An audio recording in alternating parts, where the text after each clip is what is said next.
welcome to the Fulhamish podcast. My name is Sammy James. This is the weekly show all about Fulham Football Club.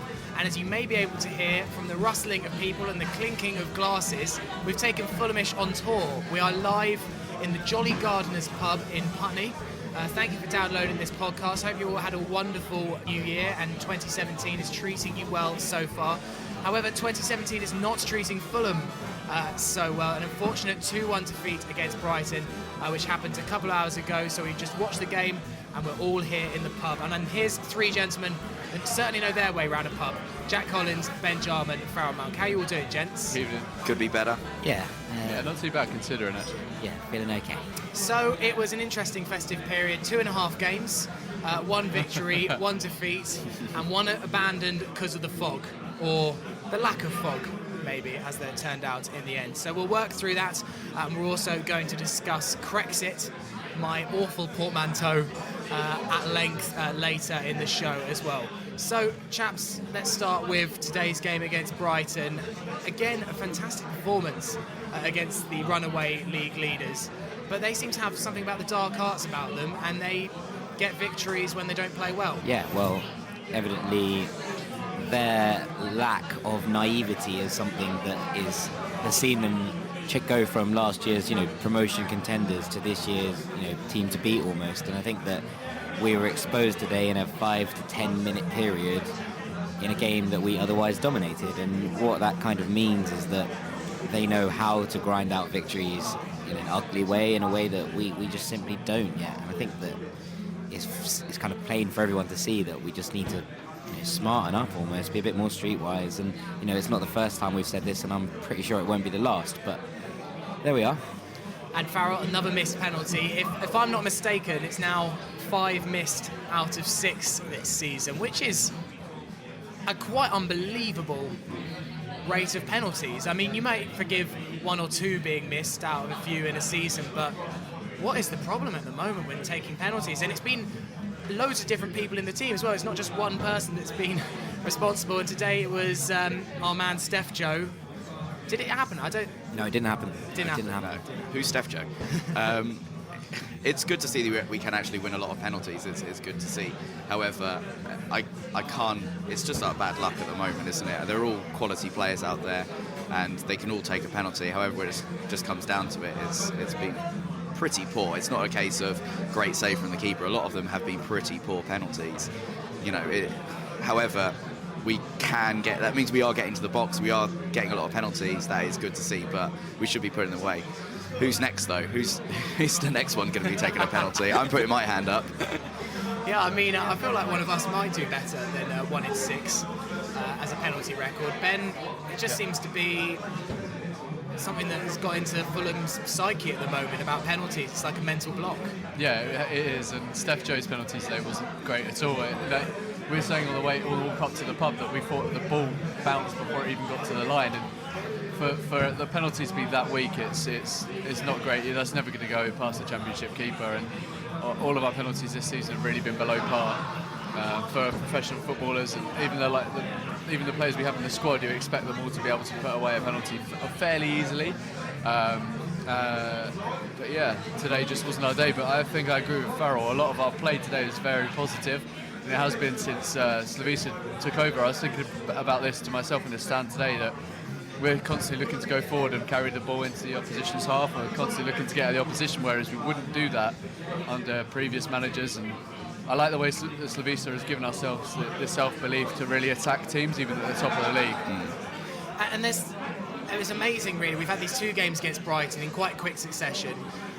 You could definitely not argue that Fulham haven't been the better team over the 180 minutes, but it's Brighton that have come out with 6 points, and that's probably why they almost definitely are going up this season. For Fulham, it's very much still in the balance whether we'll even reach the playoffs. Yeah, of course. And I think that's it, isn't it? And that's, we say it so much, but that's the difference between a side that wins leagues or gets promoted and a side that comes close but doesn't. And it's all very well playing wonderful attacking football and stuff if we can't put the ball in the back of net. But I think that we've got to look at the positives. Having said that, and I think that there are loads and loads of positives. And what I was saying earlier was that maybe we need to look at the model that Brighton have done, and whether we reach the playoffs or not this year, if we are going into next year as a championship side, then we need to be thinking to look at the model they've created in terms of keeping their core of players, and then from there building around it. And you look who they've added this, over the transfer window in the summer. They added Shane Duffy and Glenn Murray and Oliver Norwood, who are all clearly, excellent championship players with pedigree and who know how to, grind out and win games and score goals and get those kind of results. And I think that's something that maybe we need to look at in this, if it comes to it in the summer, of keeping a talented core group together and adding the bits that we need and changing from a team that are pushing for promotion into a team that's clearly just going to, take this league, take it by the scruff of the neck and win it. It's quite funny how, like, when you touched on it absolutely perfectly, that Brighton have done what every championship club should be doing every year. That they are a good team. They obviously didn't get through the playoffs last year, but they decided not to change everything. They just added very wisely in the summer, and that's what we should be doing. Absolutely. If we don't go up this year, what we should do is recognise that we have been dominating teams very easily this year, and just add those one or two extra players rather than go, right, we failed this year, if you want to call it failure, and change the whole team. We should not be doing that at all. I think if there's anything that this result gives us, it's the wider context to the whole of the squad. Like, if today there's no Chris Martin today, there was no Floyd Aite today due to AFCON, there'll probably be no Cabano, depending on whether he gets called up in the next couple of months as well. And you look at the starting 11, and then what's on the bench. We had Ederna on the bench today. We had Stevie Humphries, who come on. It was a gamble we shouldn't really have taken given that stage in the match. Absolutely. If anything, we're looking to January, we're probably looking to strengthen and get that depth up again, because you get the 11, which sort of picks itself, and rightly so, because we're playing brilliantly. But outside of that, there's a sort of a severe lack of talent, or lack of player that's going to come in and just take the championship and change a game. We don't really have that at the moment. I think January is where we look to add to that rather than subtract.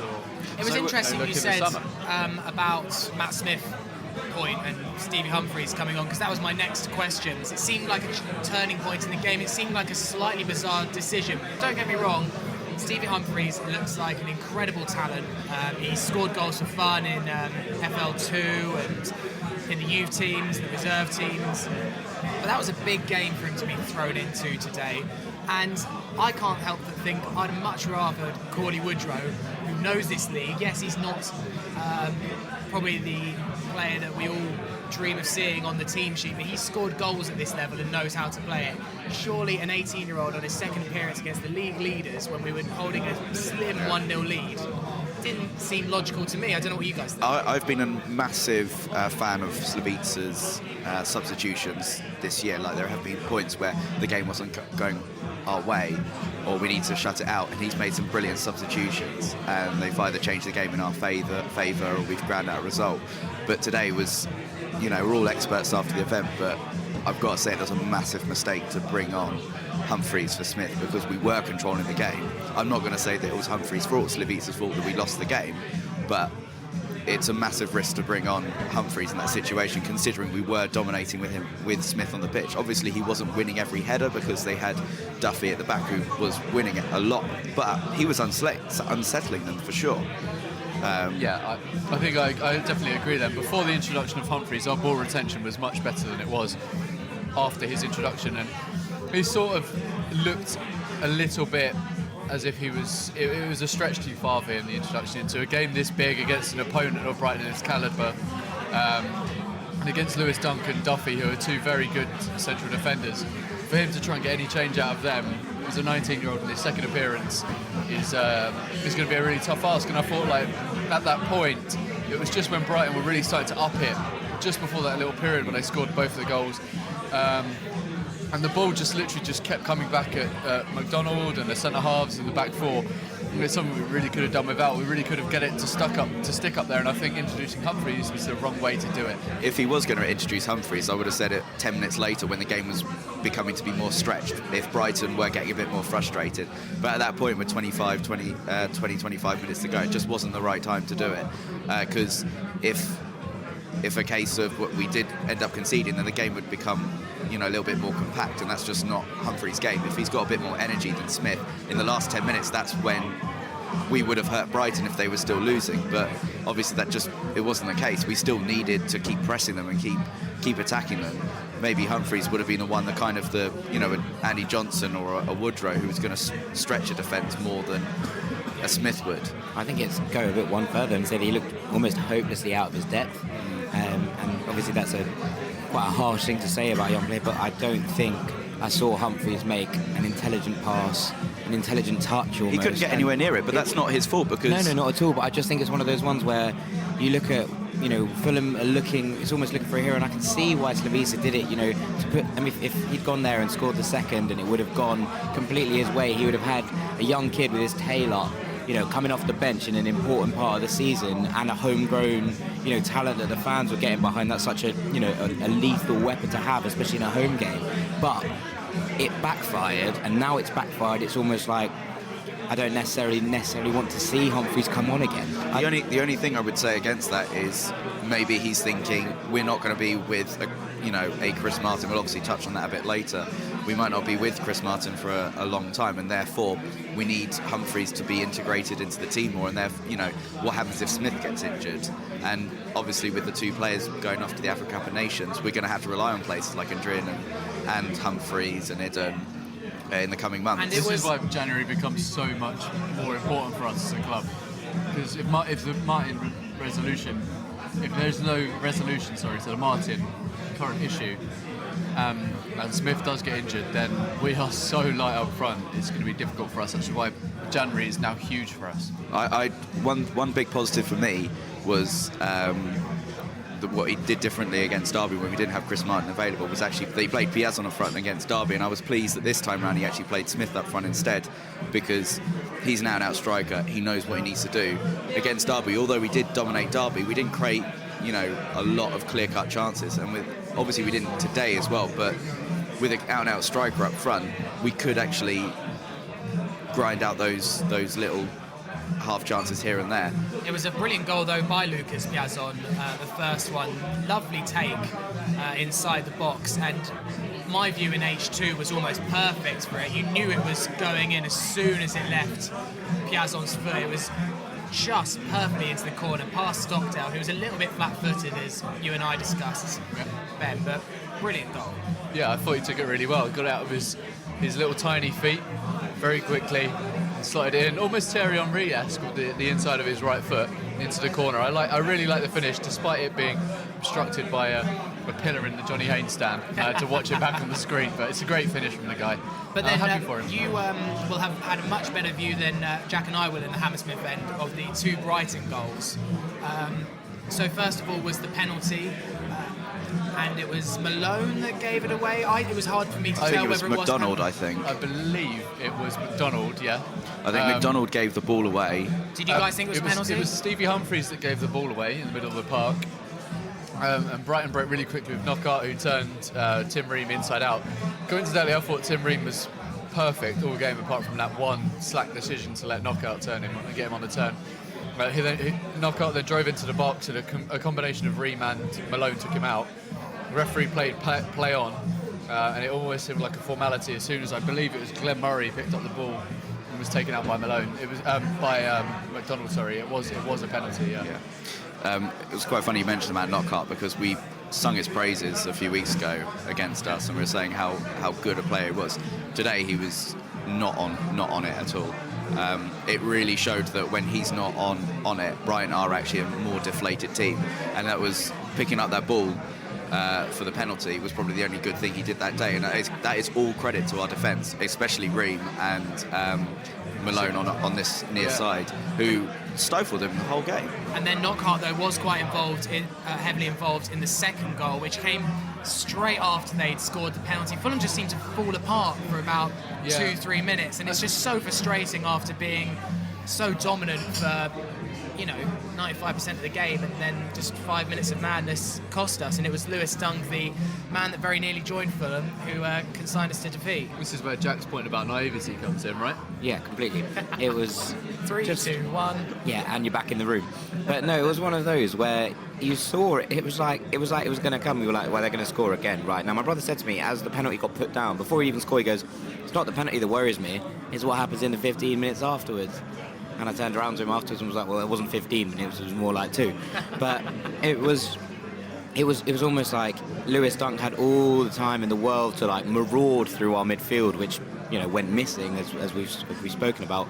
And then, you know, it's just our luck for Button to make a really quite good save from what I could see, and it just to fall perfectly for Dunk. But that's what happens when your tails are up and you're, you know, all guns blazing all of a sudden, and things start to fall for you. The crowd gets behind you, and it's, you know, straight away that's from 1-0 down, they're 2-1 up. And I don't think at any point it was ever going to end as a 2-2. I think the only thing that could have gone from there is if we'd scored straight away and then put all the pressure back on them, we might have actually won it. But as soon as it was there, it was, you know, it was one of those where if they could shut up shop, and they were able to do so with not perfect ease but relative ease, I think, with a lack of an informed striker or even a hassling striker up front.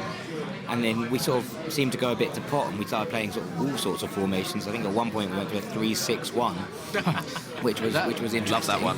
That little that tactical substitution to take O'Doy into right back and put Fredericks at right wing was actually, I thought that worked really well, because it meant that Solly March and Gaetan Bong were pushed the whole way back, and we started to get in down the right hand side a lot towards the end of the second half. Fredericks went really close to scoring twice, and we got a succession of corners. Unfortunately, the third one out of the sequence was terrible, and we completely wasted it. So there was that epic shot from, was it Malone at the edge of the area that went way. I think it's still travelling. Yeah, his foot turned into a pitching wedge, but yeah, it wasn't great. But I think on the whole, it was a really positive performance from Fulham, bar 5-10 minutes. Yeah, there was. One thing you picked up on earlier was that what is brilliant to see about this team is even when we are 1-0 up, we are still attacking, we're still marauding them, we're still absolutely hassling them at every point. We're trying to go for that second, we're trying to go for that third, we're trying to go for that fourth. Unfortunately, it didn't go our way, but all we ever want to do is attack. There's no sort of resting on our laurels and trying to sort of grind it all out, which is brilliant to see. Jack actually pointed out the naivety point, that it's one of those things that kind of goes back to that team we saw in September, that we get a little bit frustrated and all our players start running out of position, and like we saw Piazon going like suddenly on the right wing instead of the left wing, and it was what led to the second goal, that it came from our attack. It kind of was a cross that came out, and McDonald had gone so far up, which is, you know, no disrespect to him, but, you know, in respect to the team, that what he was really good at was picking up the second ball. Because he went so far forward, no one had actually tracked up to fill in that position, and that's where that break came from. And that's what is reflective of that team that we kind of saw in September or October, where things weren't going our way and we weren't getting that system correct. In the first hour of the game, it would never happen. We were picking up so many second balls, it was ridiculous. Brighton could not live with that at all. What I guess needs to happen now, though, is I guess almost the excuses kind of have to stop for Fulham. Okay, yes, we played well today.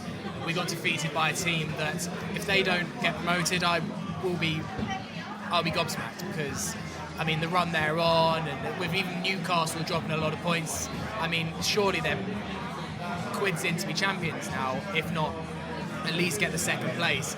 But if you've seen Fulham's run of games in January, February, and even into March, it's all against sides that we can get wins against. So now, almost, I guess the excuses have to stop a little bit. We've now come out of this tough run of fixtures, and now Fulham need to start putting together a run of even like 6-7 wins. Yeah, because 5-6 wins out of the next 7 are kind of compulsory, I think. Otherwise we can kiss goodbye to this playoff dream, because the teams around us, you know, although they didn't necessarily have the best of days today, the teams around us do seem to keep winning. And it doesn't look like that's going to stop. So if we want to launch this playoff bid, and, you know, I don't think it's outside of the realms of our capability, then it needs to come down to it. So the buck kind of has to stop now, and that's got to be the end of it. I think what you're saying is kind of summed up by Ryan Fredericks, who tweeted a couple of minutes ago saying, devastated with that result. We can't keep dominating games and not picking up 3 points, but there's still a long way to go. Stay with us.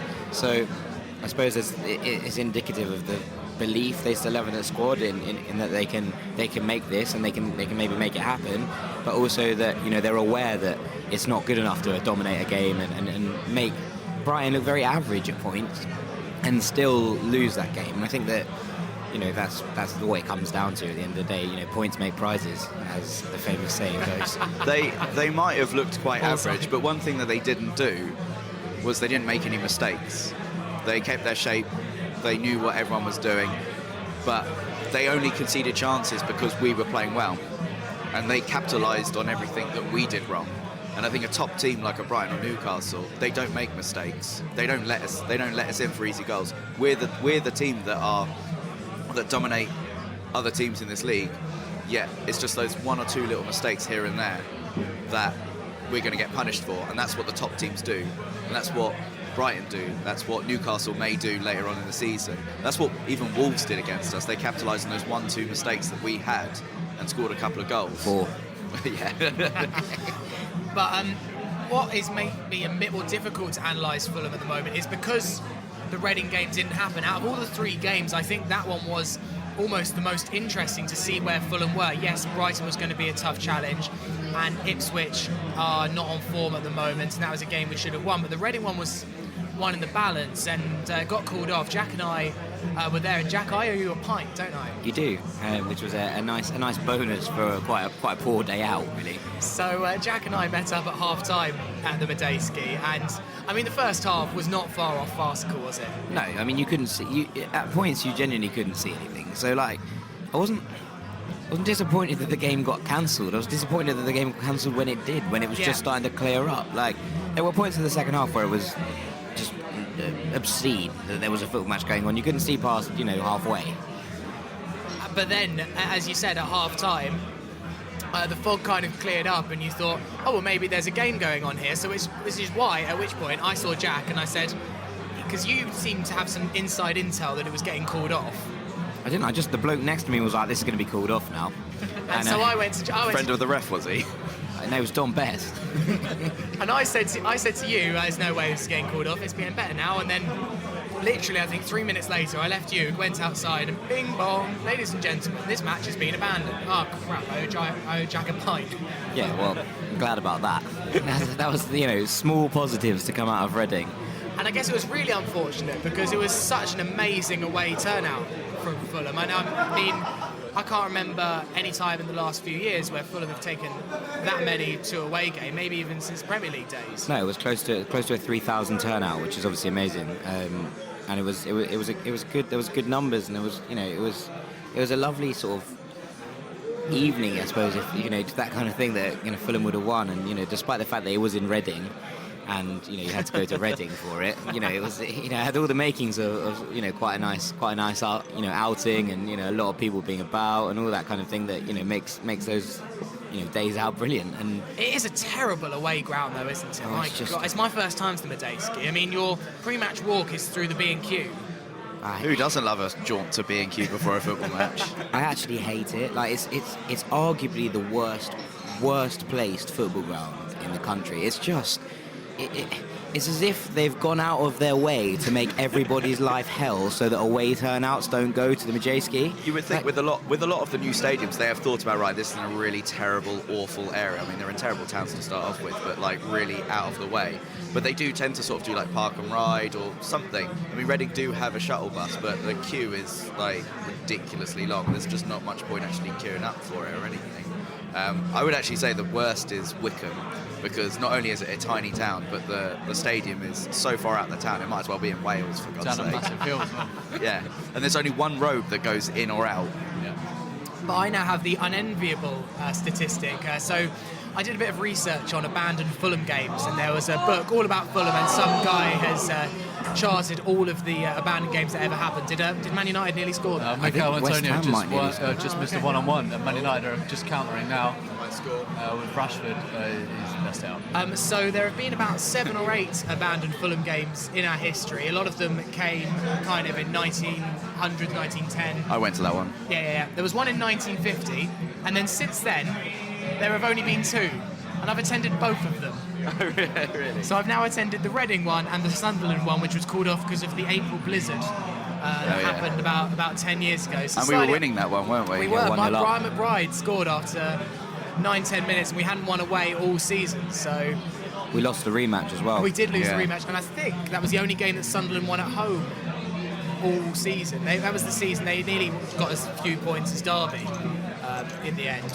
But as we can look back on the half, Jack, it was a fairly dour first half, not much quality, which I think was obviously impacted by the attack of the fog. But Fulham were starting to look on top, and Ryan Fredericks was giving Abita a few problems, wasn't he? Ryan Fredericks was giving Abita the worst day of his life, and I thought that was the last time he came to the cottage, and the last time he played football he had a bad day, but Fredericks was literally all over him.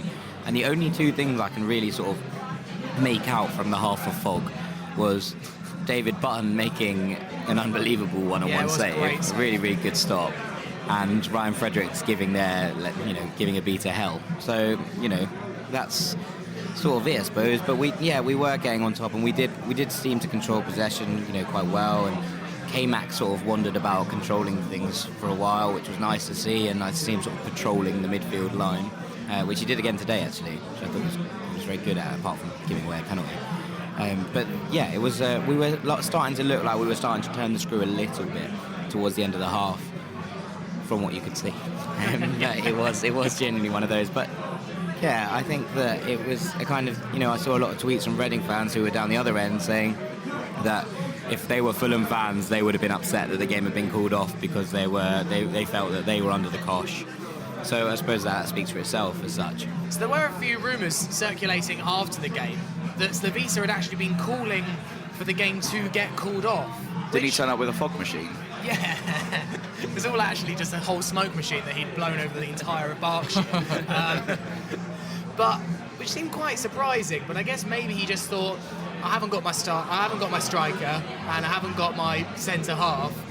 Maybe it would be better if we played Reading on another night. Yeah, no, I can see that. But I suppose it's, you can only play with what's given to you, and we did. But what really amused me was Fulham sent out an email afterwards talking about why the game had been cancelled, which featured the quote, "Slavisa, it's decision," full stop. Which I wasn't sure it was a direct quote or some sort of typo. But a very, very interesting way of... I did read his post-match thoughts about it. He kind of went, yeah, it is really unfortunate, but it's cancelled now, and that's that. So, cheers, Slav. Yeah. I like how pragmatic he is. Yeah, I know. He takes no prisoners, doesn't he? And then the other game of the festive calendar, we don't normally have so many games to talk about, but obviously we didn't do a podcast last week because it was Christmas. But it was against Ipswich at Portman Road. Ben was the man on the scene for that game. None of us made it up because there was no trains to Ipswich, basically. It was a very deserved 2-0 victory, though, at Portman Road. Chris Martin's got what seems like his last ever goal for the club, and then Sigurdsson wrapped it up in the second half. Yeah, I thought for the first 45 minutes, Ipswich, I think they touched the ball probably a grand total of 4 times. They got booed off at half-time because they were that poor. But I really think Fulham came out the traps very quickly. We kept possession really well, and our interchanging of players throughout the first half was absolutely astonishing. We found gaps where gaps really shouldn't be appearing in any professional team, and I think we do that really well at times. But Ipswich, much better than we've done in larger periods of games throughout the rest of the season. I think Chris Martin's goal was very well deserved. It's a brilliantly executed free kick. If we move on to the second half, Ipswich came out and they done sort of similar to what Brighton done today, in the fact that they pushed their fullbacks up to sort of contain our wingers, and they pushed their wingers up further almost to create sort of some sort of 4-2-4 formation. And we were really troubled for the first 15 minutes, and then we took off Sonny Aluko, which prompted a tweet saying, "Slavisa, are you drunk?" And we replaced him with Sigurdsson, and we went to a back three, and it really worked for us because when we were playing with the wing backs, we sort of let Ipswich come onto us, and they weren't particularly proficient in attack, shall we say, because they have the world's first professional footballer that was also a geography teacher on the side, Brett Pittman, playing up front. His little-known nickname of Brett Pittman is Chicken, by the way. Yeah, by his back from his Bournemouth days. And then they've got Jonathan Douglas, who looks like his legs no longer work in midfield. So they were sort of breaking down in the final third, and we were countering on them very quickly with likes of Adoy, who was playing right back that day, who, judging by our Twitter feed, was quite annoying because he doesn't do anything simply. and we sort of sat back and let them come at us, and then we would break out really easily, and we would basically be on there in their penalty area in sort of 2 or 3, 4, 5 seconds. And unfortunately, Aite missed a load of sitters before Sigurdsson slammed home to wrap up 3 points. I mean, they were real sitters for someone that was so bang in form as well. I mean, I was shocked. It was almost if he had a bet on it or something at 1-0. Slavica said a few weeks ago that even when we win like 3, 4, 5-0, he bangs on about how we need to be more clinical. We might have won 5-0, but we should have won 10-0. And that was the perfect point for... I was actually thought Slavica was going to say it again. Why aren't we more clinical? We need to be winning these games like 10-0. Because all it needed was just a lucky Ipswich equaliser, and they'd be right back in it, undeservedly. Well, a bit like what happened in the Ipswich game last season, where they scored in the 94th minute. We dominated. I think that was their only attempt on goal, and it can happen. You can't blame us for consistency for the past 2 years. Yeah. The goal turned when, how do I put this? Like an enemy of Fulham came onto the pitch, David McGoldrick.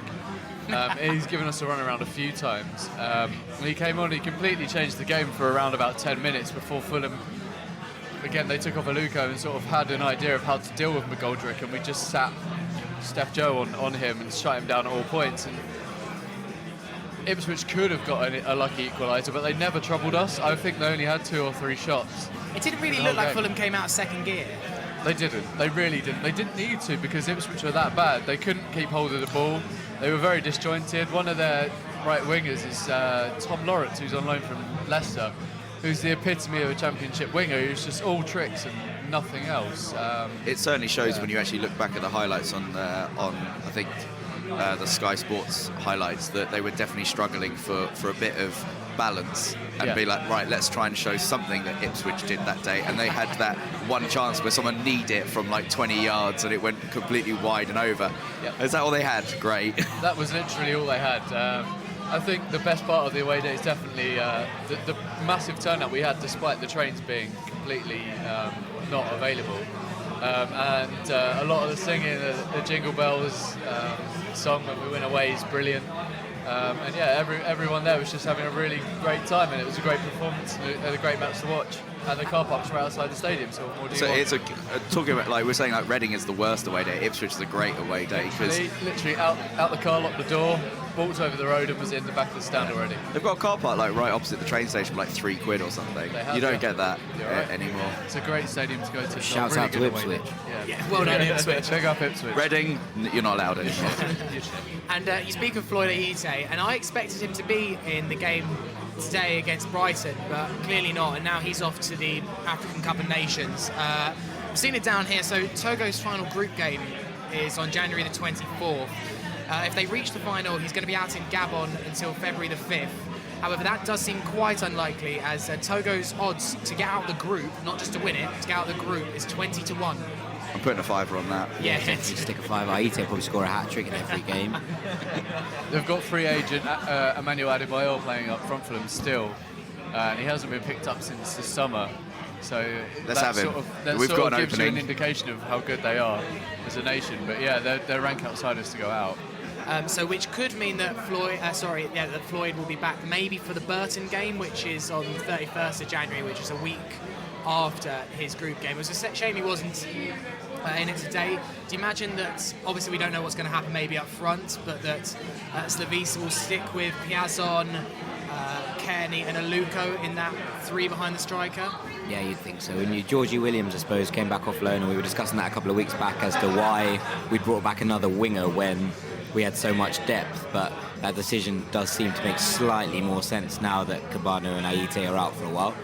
But yeah, you'd expect to see the same 3 being put through the motions. It is good to see George Williams back, because I do. He's obviously really young, and people have been crying for him to get a game or two, but we have been playing well, and he had that really horrible injury, but he is a good player. Yeah, he was, a couple of years ago, he was probably our best player for a little while before he got that nasty injury. I don't want to sink any ships, but isn't Piazon only on loan until January? End of January, I think. End of Jan. But there's talk of that being extended already. I think If we that's signed going him to be permanently, okay. I would be pretty happy. I me can't too. imagine that Chelsea want him back.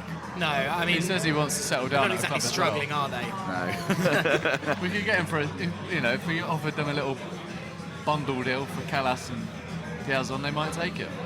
Maybe the Jolly Gardeners can offer him something. The only thing Shouts is out Jolly Gardeners, by the way. the 5 million price tag that Chelsea paid for Thomas Callas. I imagine they're going to want to get some sort of profit on, which would suggest that it might put him slightly outside of our price range. And we could make profit on him in the future when he turns into the next round Fleckenbauer. No, I agree, but as a point of interest, I agree with you. I'm just saying that if they're looking for profit on that 5 million, he might be a little bit out of there. So it's the elephant in the room. We haven't discussed it yet. It'll be the final thing we talk about today, which is Chrexit. Now, I got a tweet earlier saying I really hope this Chrexit thing doesn't catch on. I must admit, it is a slightly ambushed portmanteau, and I do apologise for it. It is the situation that's going on with Chris Martin that broke on Friday. It seemed to come through a Sun journalist saying that Chris Martin wants to leave the club and return to Derby County for personal and family reasons. And then he made himself unavailable for selection against Reading. Now, when the story broke, it was about 3 or 4 o'clock. It seemed like a lot of fans didn't believe it was real. And we were talking on our WhatsApp, and you say, I don't believe the Sun. But it did all seem a little bit worrying. And then even the Sun journalist himself who broke it was saying, in response to people that had criticised him, saying, well, wait until you see the team sheet, guys, then have a go at me. And then the team sheet did come out. Chris Martin's not in it. And Slavisa had said some comments afterwards which effectively confirm it. But quite a stunning situation just to almost come out of nowhere, seeing as Chris Martin's looked fairly happy in a Fulham shirt. He's had a couple of ropey games, but, you see some pictures of him celebrating against Ipswich. That doesn't look like a man that wants to leave on the next train back up to Derby. I think maybe maybe we're getting the harsher end of the stick on this one, and by no means is this me trying to defend Chris Martin, because I think they're not playing against Reading and today is absolutely not on, and just I have no time for players that go on strike, really, to be honest. But I do think that what may be the cause of this is Chris Martin looking for a permanent deal, and I think that one of the things they're saying is that one of the things that was touted was that someone was saying he wants to go back to Derby and either prove his worth and get a contract renewal for the summer, or come to Fulham, sign permanently and relocate his family, because at the moment he's sort of halfway between worlds and he's travelling up, I imagine, 1 day a week to go and see his, family in Derby, and then coming back down and spending the rest of the week at work. And I think what he's saying is, look, at this point I'm winning from none of these situations, because Fulham, if they get promoted, probably aren't going to sign me on a permanent, and Derby, even if I score that much, aren't going to be like, oh yeah, let's renew your deal. So it's sort of one of those where I think he's probably a bit half and half about what the situation is. That said, I don't think he's dealt with it in anywhere near the right way, and I think the Slavisa's been a bit heavy-handed with his comments as well. But, I'd just like it to be maybe cleared up. I'd argue that maybe the club should just release a statement. It's such a weird situation that no one was expecting it at all prior to it. That the fact that everyone was, with the Sun journalist, going, what are you talking about, mate? And then it actually happens. I think we probably got to wait until a lot more comes out from it, because it's just all happened all of a sudden. This is the hardest Chrexit of them all. Certainly not a soft Chrexit. It's a black and white. Yeah. It's a black and white hard Chrexit that means Chrexit. Yeah, not a red, white and blue one. It was absolutely shocking, and we probably got to wait for more information. For it to, he's an absolute professional. It doesn't make sense for it all to happen. But fair play to Slavisa coming out and being as pragmatic and absolutely just on the button as much as possible about it all. Well, here's what he said. We are not a train station. You can't come in and out when you want. We need to respect ourselves, and I don't know if he's going to play for Fulham, but he's not going to play for Derby. Which I totally respect him for saying that, because they are our rivals after all. If we are going for the players, so we're going for promotion, they're our direct rivals. Do you think it is worth Fulham digging their heels in and keeping Chris Martin, even if it costs us quite a lot of money, even if he doesn't play for Fulham, just so that he doesn't play for Derby? Is that worth potentially over £1 million. Well, if he decided to come in here on loan for the whole season, stay for the whole season. And But is it worth Fulham paying that amount of money to effectively just stop a rival getting another striker? That's quite a lot of money to pay just so that Derby don't get another player. Well, it depends. Imagine, how do you feel if we got Derby County in a playoff final and, thinking Chris Martin scored the winner? I think it's massively orchestrated by Derby County and Steve McLaren. He's already come out and said publicly that he doesn't understand why Chris Martin was let go by Nigel Pearson and the board previous to obviously McLaren's appointment. But at the same time, I wholeheartedly agree with what these two, what Farrell and Jack have said, is that we've got no time for players going on strike, and if he wants to be a part of a winning team, well, he's in one right now. I fucking love what Jokanovic is coming out and saying, and I think it's absolutely brilliant that we've got a manager that cares so deeply about the club, that is being so hard-nosed about the situation and actually giving us like a point of strength in what is quite a tough issue to be. I was talking about this to my mate who went to the game of today, and we think that there would be no other manager that would come out after this such an issue and be like, okay, he's not going, I don't care how much it costs us, how much it costs Derby, he's not going. I feel like we wouldn't have got that with Kit, we wouldn't have got that with McGaff, we may have got it with Roy, but I don't think we would get it with anyone else, and I'm so glad that Jokanovic is giving us this strength and he's making the club bigger, better and stronger in more ways than just on the field. And now we're in the January transfer window. I guess the fact he didn't play today against Brighton has to be assumed that he's not going to be playing much more for Fulham. He's certainly not in the immediate future. What does Fulham do in the transfer market? Are there any people that you'd like to see Fulham try and bring in? It's a difficult time to try and bring in a star striker, though, to launch a promotion campaign without spending a lot of money. Steven Gerrard's a free agent, I'm just saying. Yeah. I think we've been pretty adamant in the last couple of podcasts that we need that mid-tier striker, someone that's in between Martin and Matt Smith. I think this is quite similar to this Yaya Toure situation with the agents and the clubs. All we've got to do is reach a resolution quickly and we can get him back playing again, whether that's for the financial benefit of Fulham or for the benefit of the wider team. We need a resolution and quickly. I don't know in terms of people I could get in the top of my head right now. Did but see we Alexander Mitrovic maybe available on loan from Newcastle? Yeah, I saw that and I thought about Matthew it. Wells is apparently refusing to sign the contract at Huddersfield. I don't know if that's still the case. Mitrovic worked with Jokanovic at Partizan Belgrade. Okay, Just interesting. food for I've heard thought. that as well. I mean, he is a divisive striker. I'd be interested to speak to Newcastle fans. I think love him as a bit of a cult hero, but he's very hot-headed. He's certainly got a red card. A couple of red cards. Didn't he get sent off within like 10 minutes of coming on of his debut? And then the Newcastle fans, we love him. He got sent off straight away.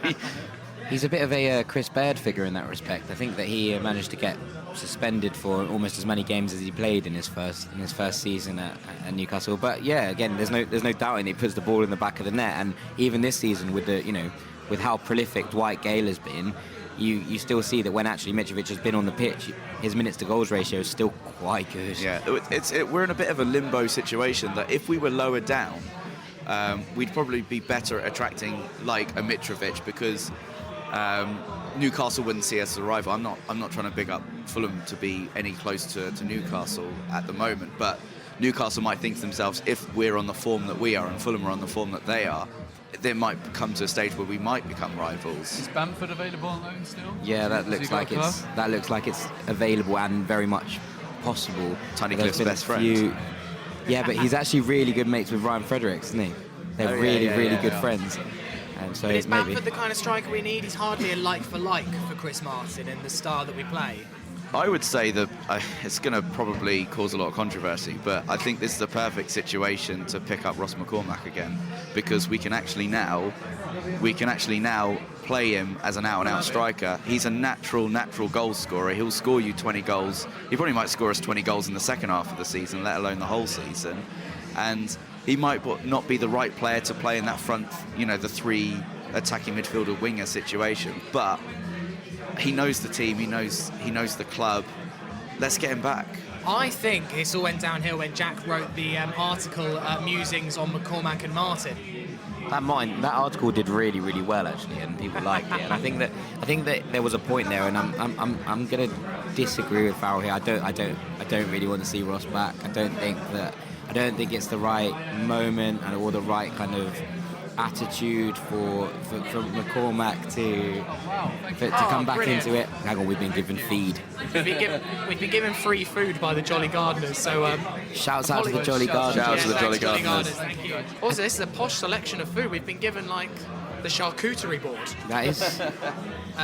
We've got some. Hang on, I'm a bit worried about that olive oil and this expensive recording equipment. It's all right, I'm out the way. I'll just keep it over here. I promise I won't eat all of it.